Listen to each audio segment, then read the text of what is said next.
দেরি হইছে।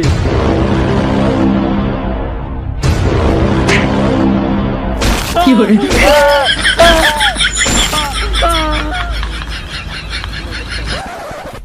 তোর রেজাল্ট কি? স্যার আমি ফেল করছি।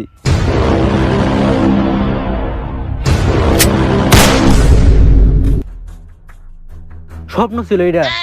কি হইছে? আমি হনি দেখলাম ওই স্যার আমাকে সবাই মেরে ফেলাইছে।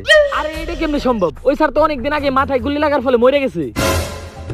যাক, স্কুল লাইফটা কেটে গেছে হের বয়ে বয়ে। এবার অন্তত একটা ভালো কলেজে ভর্তি হইতে হইব, যেখানে হের মতো কোনো স্যার নাই। আমার সন্ধান এমন একটা কলেজ আছে যেখানে সবকিছু হয়, খালি পড়ালেখা বাদে। আর বিশ্বের সব বড় বড় স্টাররাও ওই কলেজ থেকে পাশ করছে। কি আমাকে পছন্দের সুপারস্টার? না, পর্ন স্টার। ওইটা তো আমাকে আরো পছন্দের। আর ওই কলেজে স্যাররা ছাত্রগণ না, ছাত্ররা স্যারের ক্লাস নেয়। আর ওই কলেজে girlfriend, best friend, just friend সবই পাইবা, খালি রেজাল্টের দিন A+ বাদে। এরকম একটা কলেজে তো আমরা খুঁজতেছি। চল তাইলে। চল। ডাক্তার সাহেব, স্যার তো জ্ঞান ফিরছে। কি? এইটা কেমনে সম্ভব? গুলি তো মাথার ভিতরে ঢুকে একদম কিডনিতে লাগছে। মাথার ভিতরে কিডনি থাকে কেমনে? রিপোর্টে তো স্পষ্ট লেখা আছে BRAIN কিডনি। তাইলে ঠিক আছে। এরপরে হ্যাঁ বেঁচে আছে কেমনি? তুই হ্যাঁ কি ওষুধ দিছিলি? স্যার 3 বেলা না বা এক্সট্রা। না পা একটা দাম বাড়িয়ে দে। স্যার কিন্তু একটা সমস্যা আছে। হ্যাঁ বাইচা আছে ঠিকই, কিন্তু এর মাথায় কিছু সমস্যা হয়েছে। জোরে কোনো আওয়াজ পেলে এর ক্যারেক্টার চেঞ্জ হয়ে যায়। আর হের আলট্রাসাউন্ড করানোর পরে বোঝা গেছে হ্যাঁ যে কোনো সময় মরে যেতে পারে।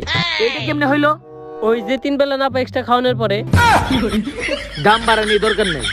আর এটা যেন জানাজানি না হয়, ওর এখনই গুম করার ব্যবস্থা কর। স্যার আজকেও তো একটা স্যার পালিয়ে গেল। এইভাবে আর কতদিন? কোন স্যারই তো এই কলেজে টিকতে পারে না ছাত্রকে জ্বালায়। কি আর কোনো দুঃখের কথা, আমিও তো আগের মতো ছাত্র করে পারি না। মানে শাসন করতে। আর আমি যখন দায়িত্বে আছিলাম তখন বিশ্বের অনেক নাম করা মানুষ এই কলেজটা বাইরে হয়ে গেছে। তারা এই কলেজ থেকে বেরিয়ে গেছিল দেখেই বিশ্বে এত নাম করা মানুষ। হেই, আমি তোর ওইটা কই নাই, আমি যা করে পড়াইছি ওরা আজকে বিশ্বের বড় বড় প্রতিষ্ঠানে কাজ করে। হ ওইটা তো জানি, বার্জাস আর নটি আমেরিকা। বাদ দে, এখন কসে এই সমস্যার কি করা যায়? স্যার আমার সন্ধানে একটা স্যার আছে, ছাত্রকে মারাই তার একমাত্র কাজ। কিন্তু তার আনতে একটু ঝামেলা হইব। এই সময় তারে মারার জন্য অনেক মানুষ লেগে আছে। সমস্যা নাই,